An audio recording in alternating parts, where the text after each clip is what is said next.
Welcome to Shri Learning Academy. Let's simplify scheduling criteria. Have you ever wondered why sometimes your system feels fast and responsive, and other times it feels like everything is just waiting? That difference is not random.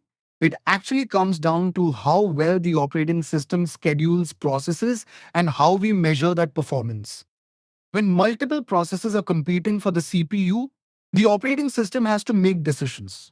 We already discussed earlier that only one process can actually use the CPU at a time, and the OS switches between them very quickly. Now, the big question is, how do we decide which scheduling decision is good and which one is bad? That is where scheduling criteria come into play. Instead of guessing, we use measurable values. These values help us evaluate how efficiently processes are being handled.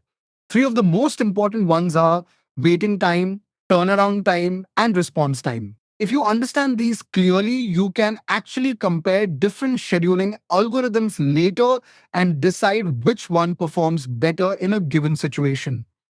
Let's start with something very relatable. Imagine you are standing in a queue at a food counter. You place your order, wait for your turn, and finally receive your food. That entire experience can be broken down into different time intervals, and that is exactly what we do with processes in an operating system. First, think about waiting time. Waiting time is simply the amount of time a process spends waiting in the ready queue before it actually gets CPU time. In other words, it is the time a process is ready to run but is not currently running. Let's take a simple example. Suppose three processes arrive at time 0.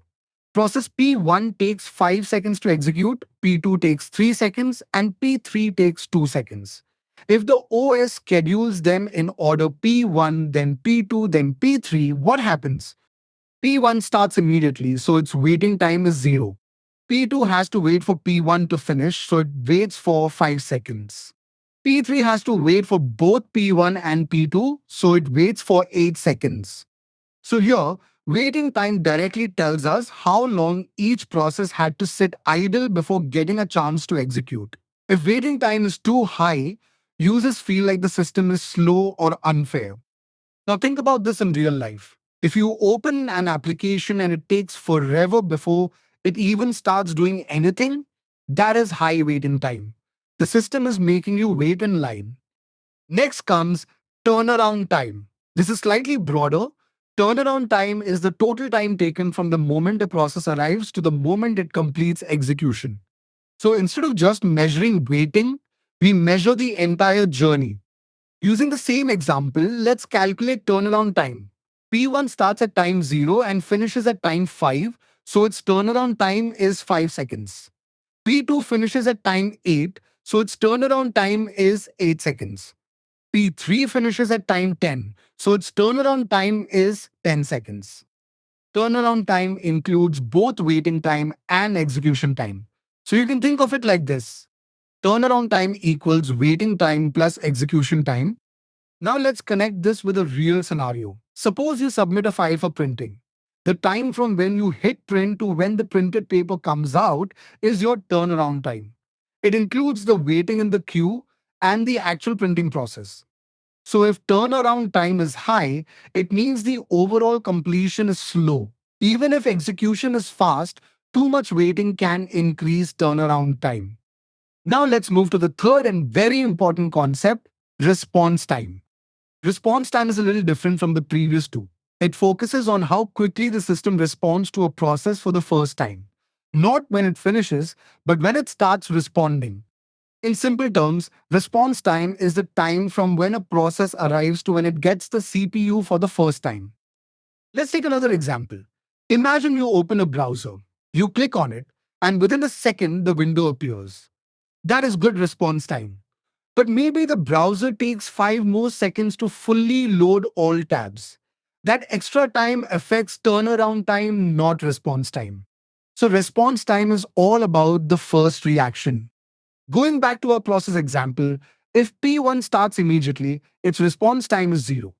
P2 starts only after P1 finishes, so its response time is 5 seconds. P3 starts after P1 and P2, so its response time is 8 seconds. Now, here is something important. In interactive systems, response time is often more important than turnaround time because users care about how quickly the system reacts, not necessarily how quickly it finishes everything. For example, when you click a button, you expect instant feedback. Even if the task continues in the background, that first response matters a lot. So now if we step back and look at all three together, each one gives a different perspective. Waiting time tells us how long a process had to wait before getting CPU access. Turnaround time tells us how long the entire process took from start to finish. Response time tells us how quickly the system reacted initially. Let's take one more practical scenario to tie everything together. Imagine you are ordering food online. You place the order at 7 p.m. The restaurant accepts your order at 7:01 p.m. Your food is delivered at 7:30 p.m. The time from 7 to 7:01 is like response time. The system acknowledged your request quickly. The time from 7 to 7:30 is turnaround time. That is the full completion time. The waiting time would be the delay before the restaurant actually started preparing your order. Now, here is where things get interesting. Different scheduling algorithms try to optimize different criteria. Some aim to reduce waiting time.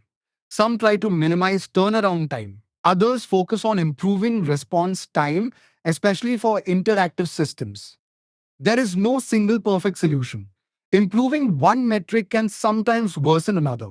For example, if we prioritize short processes, waiting time might reduce overall, but longer processes might suffer. This balance is something we will explore in upcoming topics when we study algorithms like first come, first serve, shortest job first, and round robin. So at this point, you should not just memorize definitions.